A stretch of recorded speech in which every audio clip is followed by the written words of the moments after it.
All right. Hi, Cassidy. How are you? Hello, I am doing great.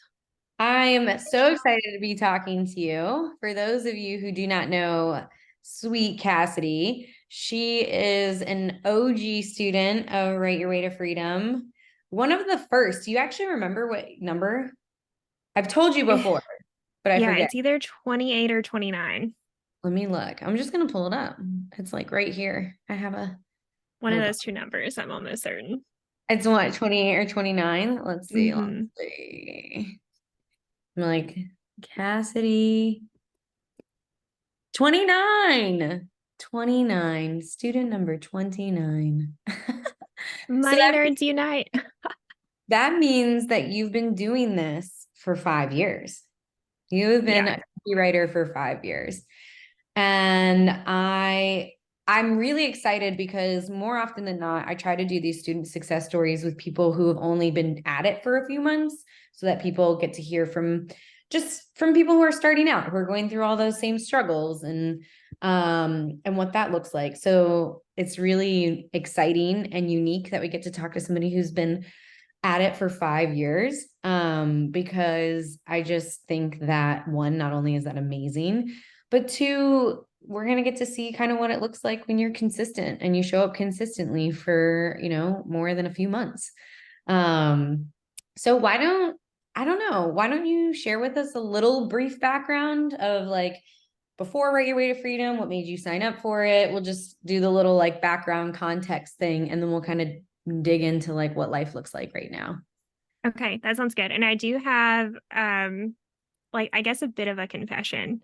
Yeah. So I don't know if you remember this, but I was your very first student success story in like June or July Oh my 2019. gosh, I The didn't very know first one. that. The very first one. Yeah. Oh, And if you go back and watch that video, here's my confession. I went back and watched that video for the very first time today.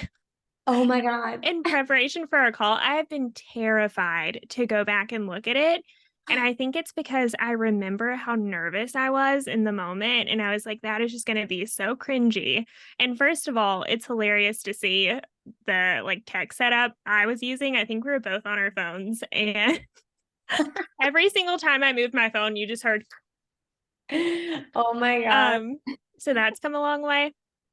But also, like, it was, I don't know. I'm so glad I went back and watched it today because my heart just melted for like that version of Cassidy that was like doing the thing and had like a little bit of success and was like starting to dream bigger, but also super scared. And it was just, it was such a sweet thing. Oh, I love that. Now I'm gonna have to go check that out. That's Yeah. so funny. I'm sure we were Yeah. both just like, huh? What are we doing?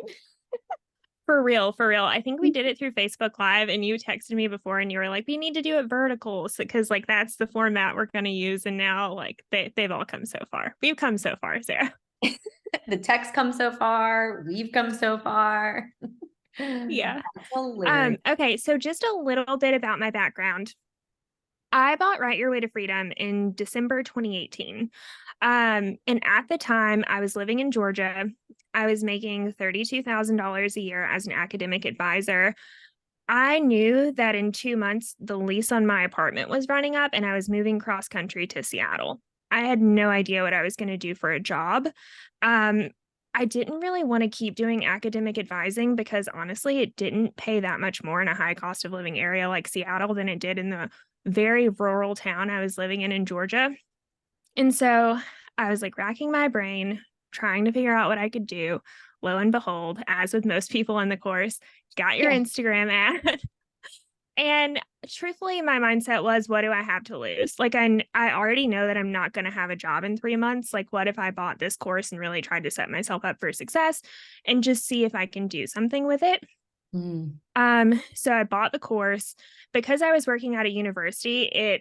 I bought it during this period where like the university was closed for 2 weeks.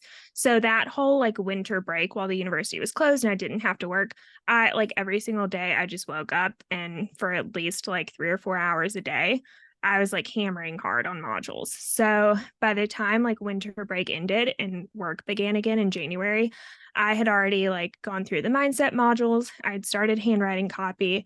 I had created my 3 portfolio pieces, and I had built my website. Dang. Yeah. So I did like all of that within that 2-week period. And then when work started back in January, I was so busy that I pretty much put it on the shelf. Because by that point, I pretty much gave a 2 months notice the way academic advising worked. You usually like advise your students, like maybe you advise 20 to 30 students a week until like registration begins in the spring. But because I was leaving in pretty much like a month and a half, I was advising all of my students in that month and a half crunch time instead of spreading it out. So I was like, there's no possible way I'm going to have the energy to do anything beyond what my full-time job commands. So then once we moved out here in March, all I had to do is start cold emailing. So that's what I started to do. And within like 1 week, I found my first client. Oh, did you Yeah. work on the And finance niche? I did. I did. So a little bit about my like educational background. I have always said and still kind of believe that like I didn't have any finance experience prior to choosing this niche. That said, I do have an MBA, but like I don't feel like it's done. Like none of my clients have ever asked me what my degree is. I don't think a lot of them even know that I have an MBA, and I wasn't working in finance or anything like that. I have like a bachelor's in public relations. Um, but anyway, I just had a personal interest in personal finance. I was trying to pay off my student loans at the time. I was trying to be really meticulous about like not taking on high interest debt and stuff. And whenever I was going through the niche module, I think I originally had some other ones written down, like maybe I would want to write about like zero waste and sustainability and stuff like that. But finance was like the one thing where I knew no matter what, this was a topic that I would want to learn about forever. Mm-hmm. And I liked it because it was also a topic that as I learned and wrote stuff for my clients, I could also then apply it back to my own life, which I thought would be like a really nice perk. So yeah, I started out in finance, but the interesting thing is because finance was like such a far away and removed niche, like I didn't really understand what and all it entailed. So in the beginning, I was only going after like financial advisors and financial management firms because Mm-hmm. in my brain, like that was the finance niche. Like, Right. and this is something I know that you talked about before where you kind of don't see like the limitless possibilities that exist within a niche until you really get into it. So we can talk about how even though my niche is still finance, I think it's completely different than it was when I did my success story back in 2019. And now I feel like I'm kind of in a niche that I didn't even know existed, but like really, really love. Mm-hmm. So what is it? Like, tell us a little bit about Uh, the niche now. Yeah. Yeah, yeah. So I would say that I primarily write for finance brands. And what I mean by that, some examples, like some of my clients are Forbes Advisor, NerdWallet, Money, Consumer Affairs, Market Watch. Like they're these websites that exist purely to help people make better financial decisions with their money. So they're not like financial advisors where they're selling services or like actually helping people tangibly like touching their money. They're more just like content sites, but I feel like just calling them content sites is like a little bit of a disservice, but that's kind of the umbrella that they fall in. And the only type of copy that I do is articles, which is Yeah. also like another shift that's happened.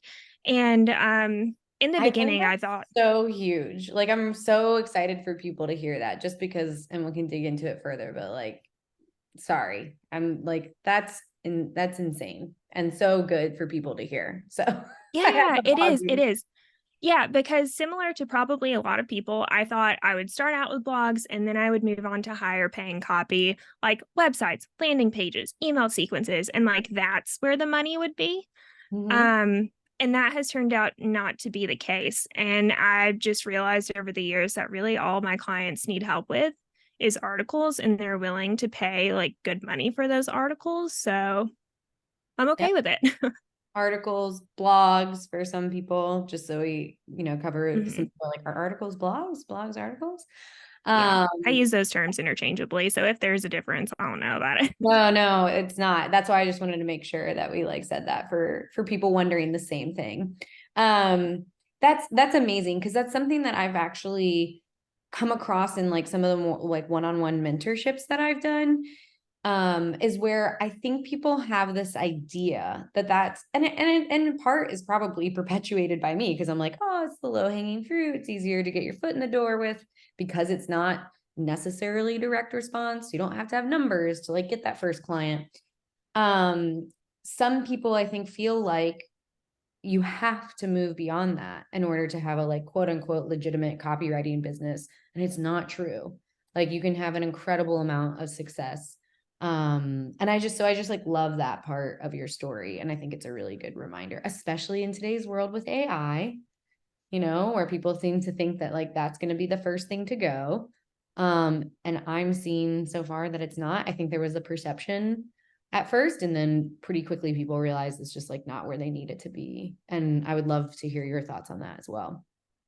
Yeah, so I guess we can go ahead and get to like the punchline that was in the email. So, my income has been the biggest roller coaster it's ever been this year alone compared to all of the previous years. But like the biggest thing is since August, I have consecutively had minimum 20K months, like every year.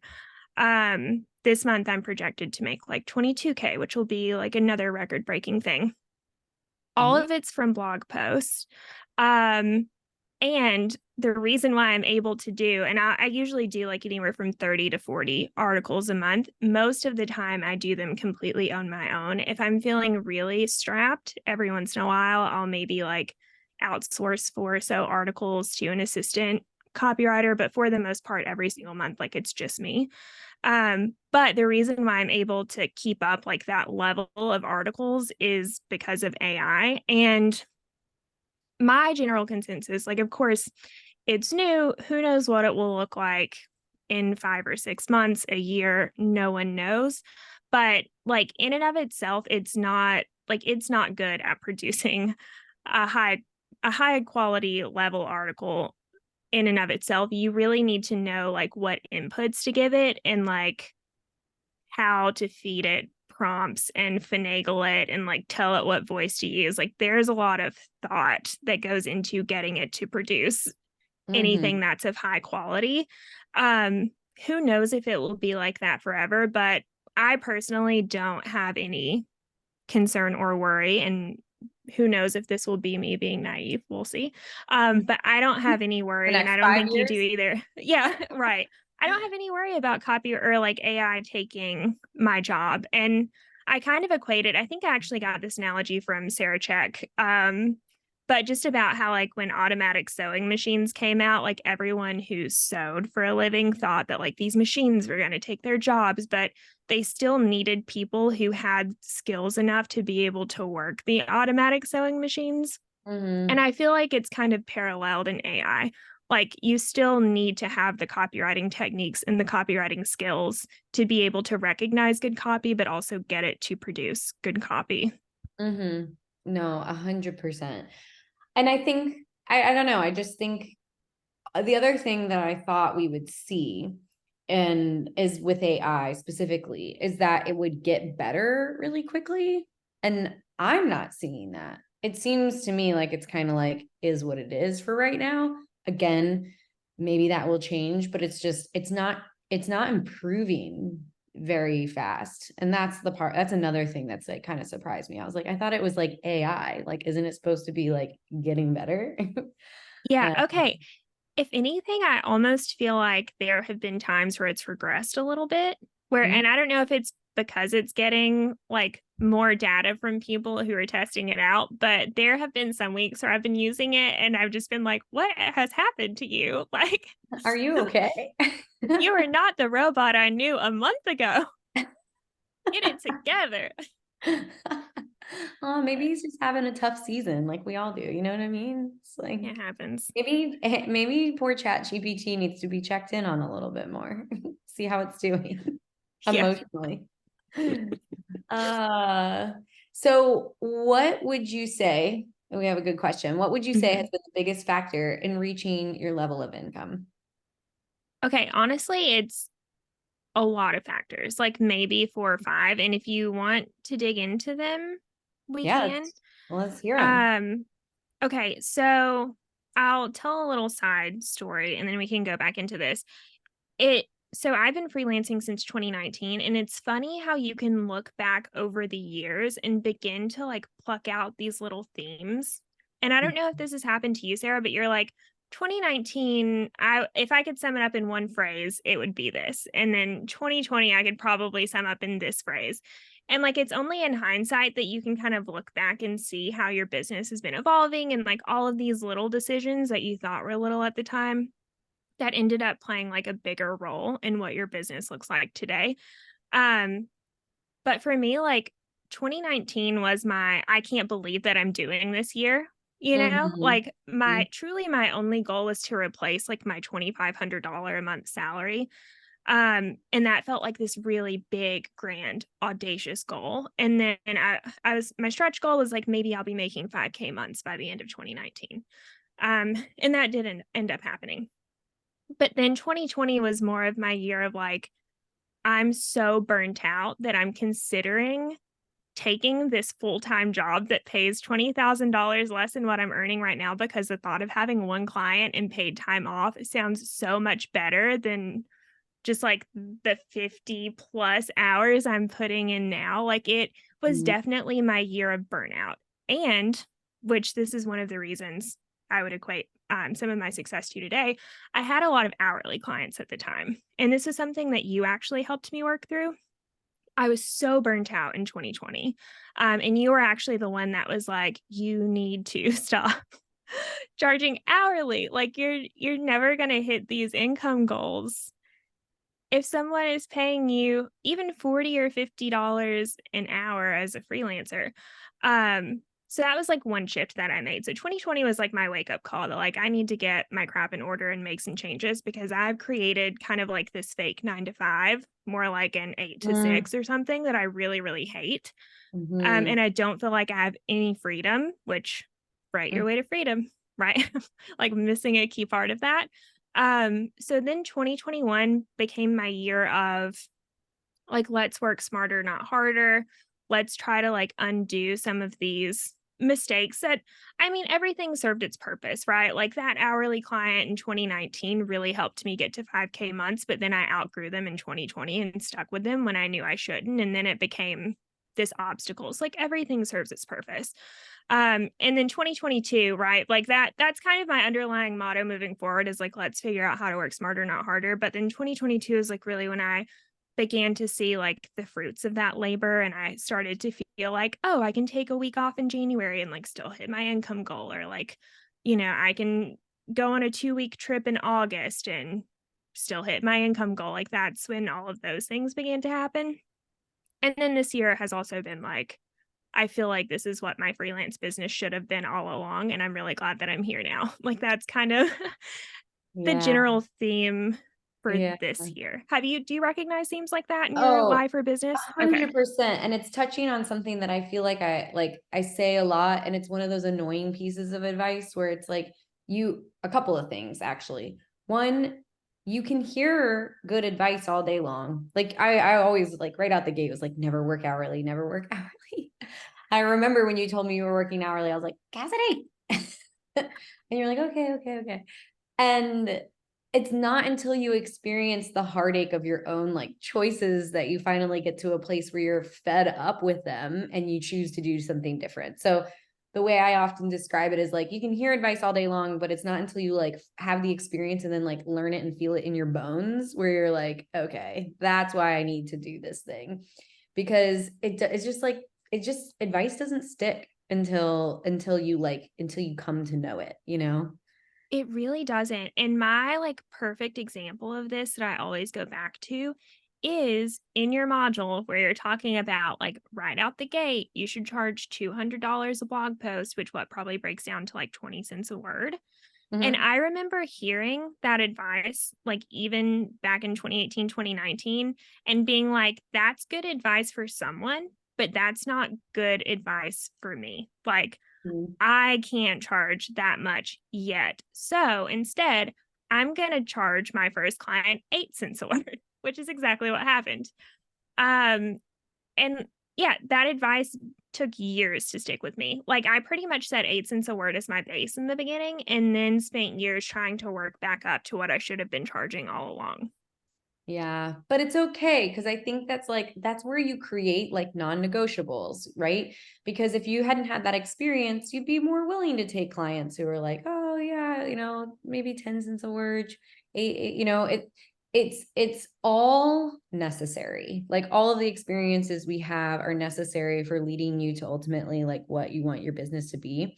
I will say that like I also have like I resonate with everything you're saying and have experienced similar seasons in my business. Something that I think I've learned from doing this for so long, and I'm curious to hear if you have experienced this at all too, is now sometimes when I have like a mentor that I really trust, if they give me advice, even if I'm like, oh no, I don't think I can do it, da, da, da, I just am like, I'm just gonna listen to them and skip that heartache season. Like I'm just gonna listen and I'm gonna do it and I'm not gonna like. And so I'm able to now put my own like opinions about things sometimes like on pause and on hold and just like take the advice and do it the way that they tell me. And I think that's helped me a lot actually. So I don't know if you experience that now.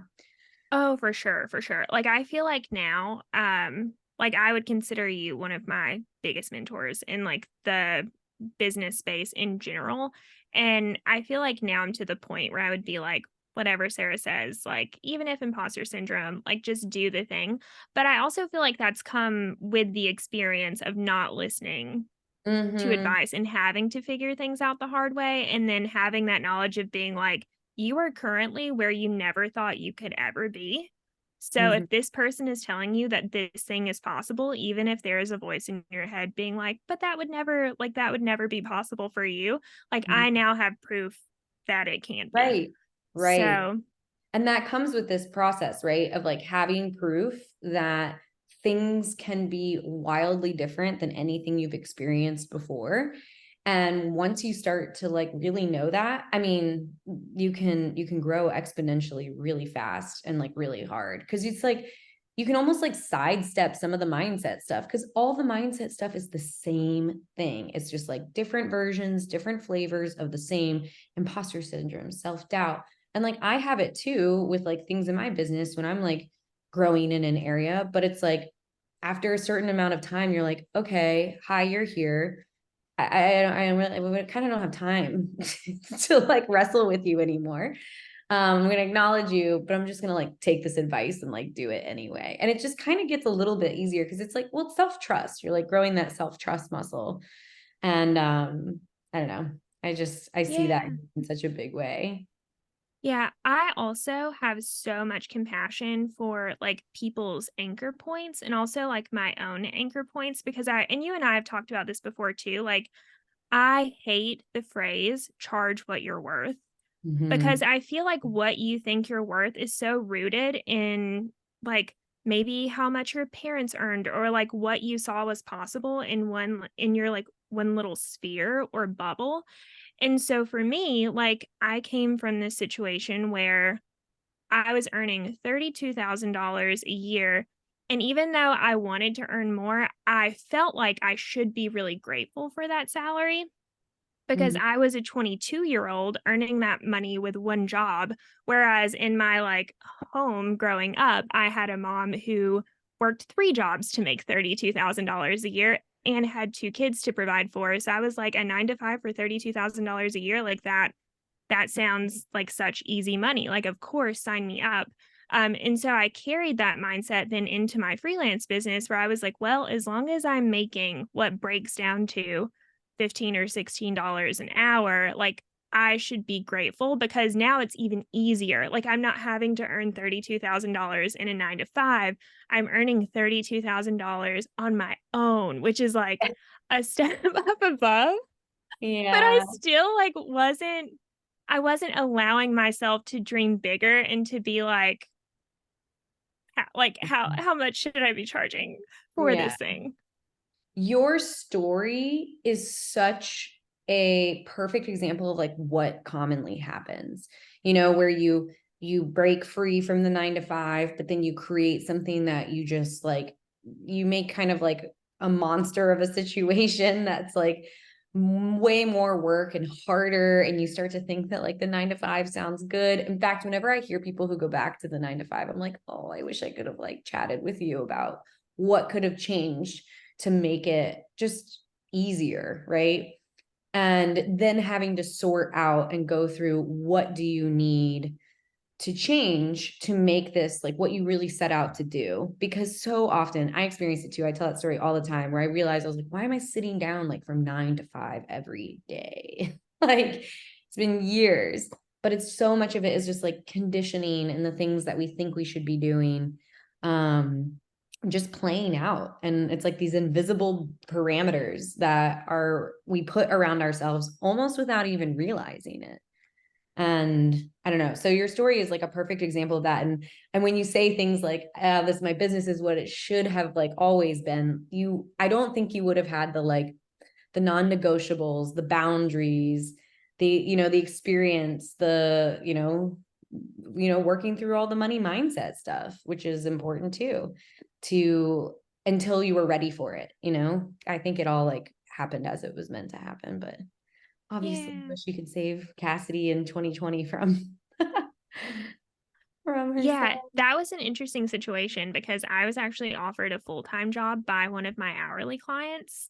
Mm-hmm. And that was actually the wake-up call for me to be uh, like if I'm willing to just work for this one client for less than what I'm making with like 7 or 8 clients, then I need to work Change some something things. out and set some boundaries because it's not happening. So yeah, I know earlier Seychelle asked the question about like the biggest factors, and I said there were 4 or 5, and then I went on a tangent. So we Oh, we can circle back to that a little bit if you want to. yeah, no, for Um, sure. yeah, so in saying that, like one of the biggest factors early on was just letting go of my hourly clients. Mm-hmm. Um, because I was probably like the one hourly client that offered me a full-time job, I was working for them 25 hours a week every week. Like just for them. And the way it was set up, I was just they averaged out that like each article should take you 2 hours. That was like a time limit that they set on every article. So for 25 hours a week, I was trying to write one article in 2 hours and then just like crank out as many of those as I could. And then I had another hourly client that I was working at least 5 hours a week for, on top of like, I don't know, maybe 3 or 4 regular like per project clients. It was way too much. So letting go of those hourly clients is really like what gave me a ton of freedom back, because that's when I realized that like I can take Friday off if I get all of my work done ahead of time. Like I don't have to ask this hourly client if I can work 5 less hours for them or try to squeeze those 5 hours into the other 4 days. It was just a nightmare. So like that was definitely one big factor. Um, Another one was just charging more. So even around that time, like in 2020, I think I was still charging like 200, maybe 250 a blog post. Um, and I remember, I think it was leading into 2021, I had this post-it note above my computer that said, don't charge anything below $400, because I was like, I was trying to work myself up to like charging higher rates. And another big factor, honestly, that this I will tell this story forever because this lady was just such an angel. But in the beginning of 2021, I hopped on a discovery call with a person and I was pitching her my rates. And at the time, my new rate that I was charging was $350. So it wasn't quite to $400 yet. And I remember I was like getting to the part in the conversation where we talked about rates and stuff. And I was like, I charge $350 for a blog post. Like, this is everything that it includes, like, really nervous to pitch her that rate. And she was like, I'm just going to be completely honest with you. Like, I really believe in freelancers being charged what they're worth, especially women freelancers. And I can tell you that we can pay you at least $500 an article. And that was like the light bulb moment that really clicked. Like, you talking about advice doesn't stick until it sticks. Like, it took this woman telling Mm-hmm. me that I needed to raise my rates for me to never question again that I Mm-hmm. should be charging at least $500 a blog post, because she like worked for a prominent brand in the industry. I had already had similar clients under my belt. But yeah, as soon as she said that, I was like, light bulb moment, this will be my rate moving forward. And that was like another leap because I pretty much went from charging like maybe 250 to 350. Like at every point in time, you always have clients that are paying you different rates just because some came on earlier, and you Yeah. know, it's kind of a mess. No one's ever really paying you the same exact rate across the board unless you're just really good about keeping everyone in line. Um, but anyway, so yeah, my rates pretty much went from like 250 to 350 to like $500 as a minimum. Um, and I that love that. definitely helped too. I know. I love her so much. That was the only time I ever talked to her, but I'm like, you are a core memory in my mind forever. Yeah, that's so huge. We need like moments like that can really stick with you and be like absolute game changers. So I love that. I love that you had that. Are there more for things that you implemented into your business? The other big one was really just community, like, Mm, and specifically, even some of my like closest in real life friends, I would say probably 90% of them are just from Write Your Way to Freedom. Um, but just, yeah, like being in a community that opens up your mind to what's possible. Like maybe every person is wired differently, but I am the kind of person that needs tangible proof that this person is doing this thing. Therefore, it is possible for someone, so it could be possible for me. Like, mhm. I need examples like that about everything. And I remember last year, July 2022, I went to the in person event, and there were so many things that I had been sitting on for years up until that point, like maybe trying out having an assistant copywriter. I've now started the second website called Money Hungry Freelancers. I had been sitting on that idea for over a year, and it took me like going to the in person Write Your Way to Freedom event, really connecting with people, and sharing my big, scary, like ugly duckling ideas with them, and then being like, this is so possible. Like, or like, here's how I'm doing it. Like I've been working with an assistant copywriter for over a year. Like, here's what this process looks like. Like, it really took having those examples for me to then be like, okay, let's rework your processes. Like, let's get some things in place. And let's just aim a little bigger. Yeah. Oh my gosh. I know. The people in our community are just seriously like the best, like seriously the best. They've become my friends too. So funny. It's like when you're like, oh, how do you know that person? I'm like, this online community is writing community. And now we all hang out. It's seriously the best because that is how you expand your horizons and like what your sense of like possibility is. Um, so Seashell also asked, what's one parameter you built into your business that you wouldn't get at a 9 to 5? Probably Okay. lots. What's one parameter you built into your business that you wouldn't get at a 9 to 5? Or something, What? anything in your business that you couldn't get into in a 9 to 5.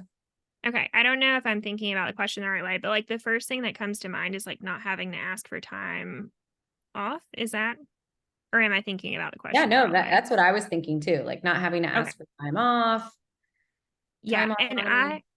I've recently talked about this with someone because I feel like accruing PTO is one thing, but then actually, especially if you're a people pleaser, which I am a recovering people pleaser, but actually feeling like you can take that time off, even though you have it built up, is such a huge thing because I feel like it's so easy to have a boss that like guilt trips you into being like, I don't know how we're gonna survive without you, or like this coworker is gonna have to handle this for you while you're gone. And like all of a sudden I your know. responsibilities are split between people. And you know, you're like somehow damaging the company by taking this time off that you are entitled to and deserve.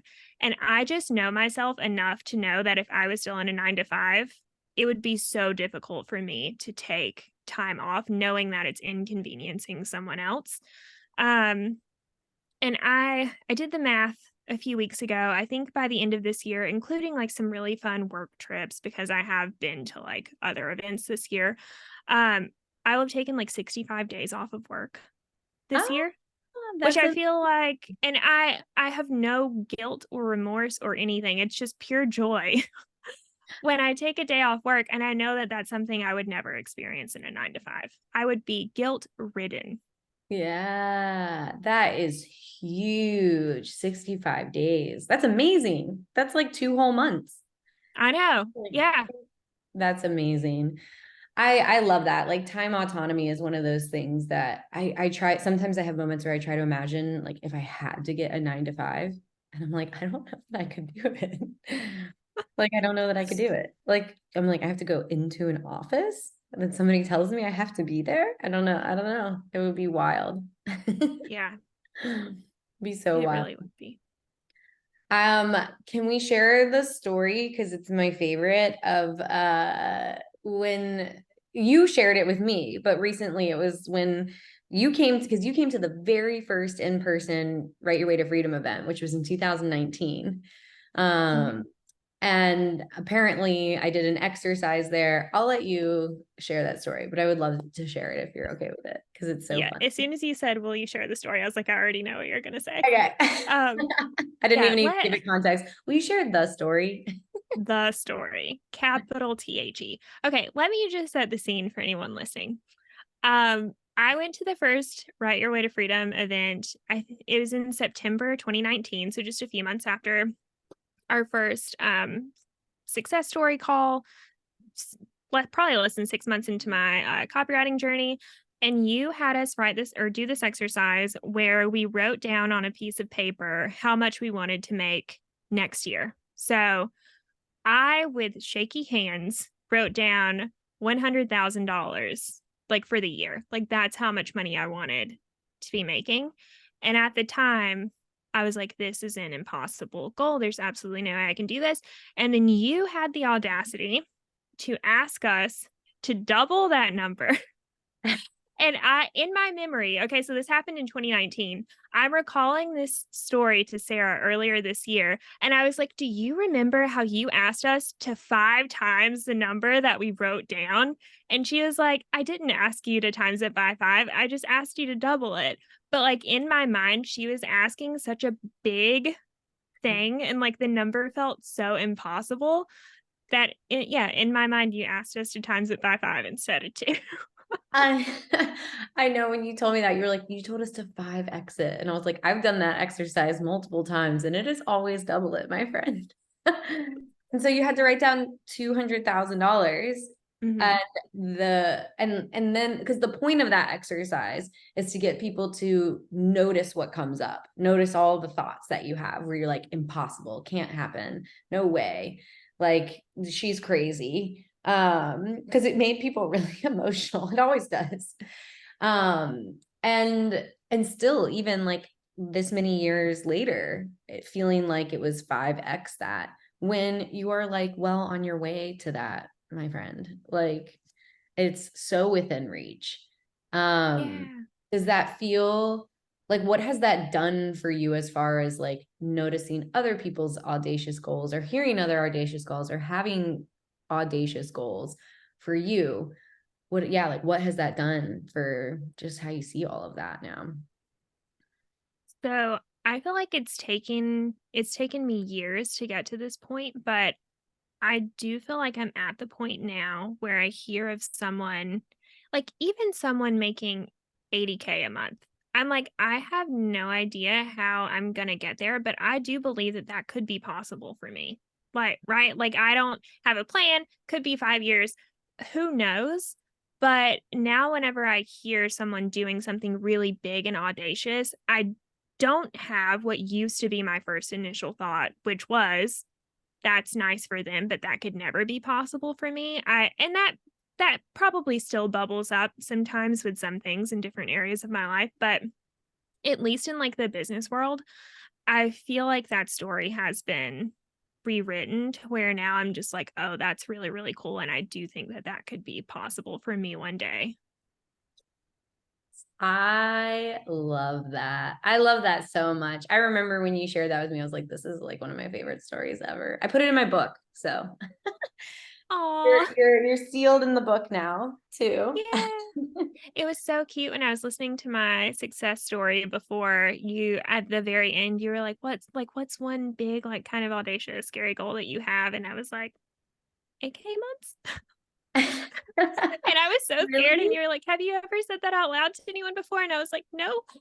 Oh, I have to go back and watch And I'm this. like, I just Really want to so pet your sweet. hair. Yeah. And now you're like well beyond that. It's amazing. What you've done is so amazing. And truly, like, I just want, because it's so easy to hear stories like these and not realize like the hard work that goes into it. And so I love that you like touched on the rough years and the years that taught you some hard lessons and things like that. Because this isn't like stories like this are not meant to be, I don't know. Sometimes I think people take it and forget that it's meant to be expansive and it can make people feel small, but it's really the result of like showing up, learning lessons over and over again, working really hard, learning from mistakes, from setting things up in ways that are like really made life harder, course correcting. Anything else you want to add? Like Yeah. fears, Okay. So, probably. yeah, last year at the in-person Write Your Way to Freedom event, Jacob McMillan was like a guest speaker for one of the sessions. And he told this story about how building a freelance business is almost, and I'm probably gonna, this is my own take on his analogy, but it's it's like you're at the beginning of this hallway and like you think that you see straight ahead and like you know what your business is going to be like or like what's possible for you, but then as you start walking down the hallway you start to notice, oh, like there's this corridor off to my left or like there's this little path off to my right, and then maybe you take one of those and you realize, oh, there's also like another corridor that juts off of this hallway. And so like life is so unpredictable that there's no way that you can plan for what your freelance business is going to look like 2 or 3 years from now. Like, and if you would have told me, like, even if you would have told like the 2020 or like 2021 version of me, like, you would have a 20K month in 2023, I would have been like, I don't believe you. There's absolutely no way that could be possible for me.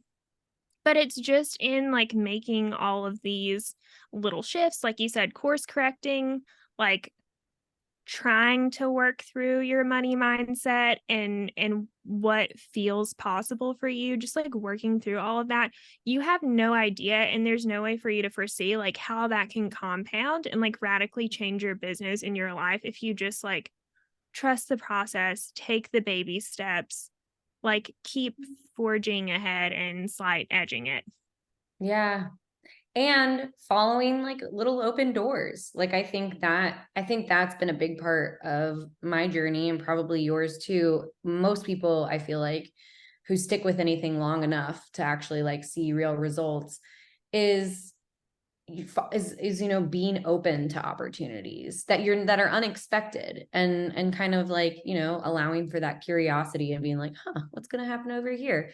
And sometimes the lesson you learn is like not the one you thought you were going to learn and not a fun one, but it always informs like other things in your future. And yeah, so I love the image of the like hallways because I feel like that's so much more accurate than like, I don't know, a path or something like that. Yeah, I think Emily also talks about, like, you can't steer a car that's, like, not that you're not driving, you know? Yeah, It's that's like such you a good have one. to start, like, you just have to take action and start, like, You just have to have any momentum. momentum you have. Yeah, Yeah, yeah, I love that. yeah, So, gotta wrap it up with this question. What's your new big goal? So we can look back yeah, in 5 years and be like, oh, how cute.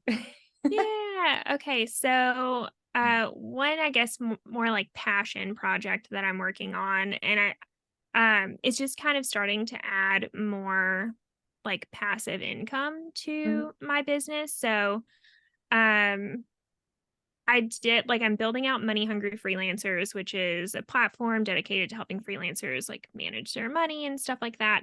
And I've done a little bit with it this year. It goes back to building momentum. Like, I've built a little bit of momentum, but primarily my main focus still has been on freelancing. So, my goal is just to kind of walk down that hallway a Mhm. little bit more and see where I can take that and, like, what it turns into.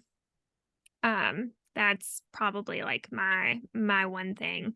I usually like always set income goals for the year, but this year was one of the first years where I was like, I actually want my goals to be more like process Mhm. oriented. So, like one of my goals, especially for money hungry freelancers this year, was just to experiment with no expectation. Like, Mhm. with no monetary expectation because I'm an Enneagram type 3, which is the achiever. Like you always strive to be like, I hit this income goal. Let me see if I can beat it. And then it just compounds and that becomes your Yep. entire life. But to Mhm. really strip that down and be like, let's just focus on like your feelings and like your growth and, like let's just see if you can launch this product and it doesn't matter how it goes as long as you did it. Like that is the win. So just like carrying that mindset into the years to come. I think that's a really beautiful mindset, especially to carry into like digital products, because it's the whole process and being successful at the process is all about experimentation. It's about testing things, trying things, and you really have no idea. I mean, even I have like a lot of experience in digital products, and still like I'm always surprised. I'm always like, oh, that went way better than I expected, or oh, that went not great, you know? And so I think that's a really great attitude to bring to that. It also keeps the pressure off of it. So it can be the thing that you enjoy. And I think that matters too for the success of digital Yeah. products is I think people really can pick up on if you are enjoying it and you're passionate about it and you care. So I think that's really cool. In fact, anyone here, if you are interested, money hungry, how can they find money hungry freelancers? Yeah. So moneyhungryfreelancers.com. I'm also on Instagram at moneyhungryfreelancers. And I do have like some free resources for freelancers as well. Like I have an email newsletter. You can download a free guide that walks you through like the business bank account I use or business retirement account I use, like how I budget with a regular income and stuff like that.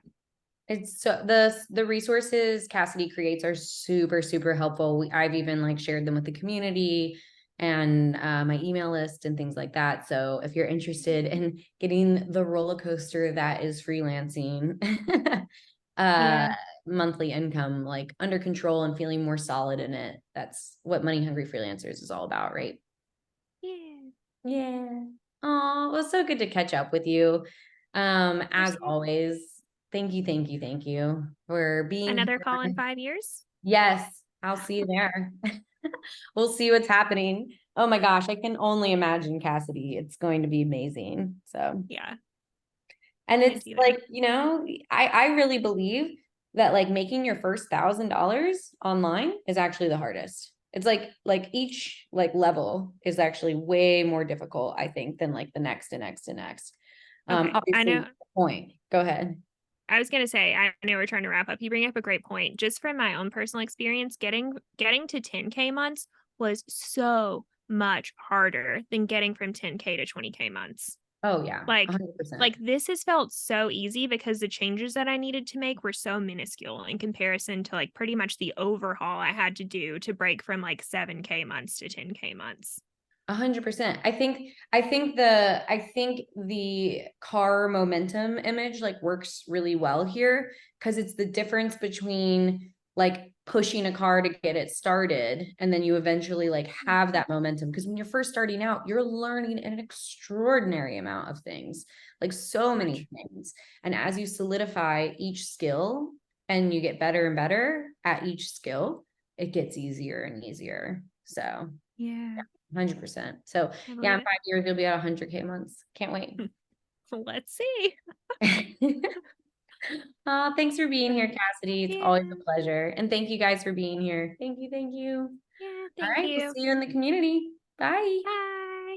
Stay tuned.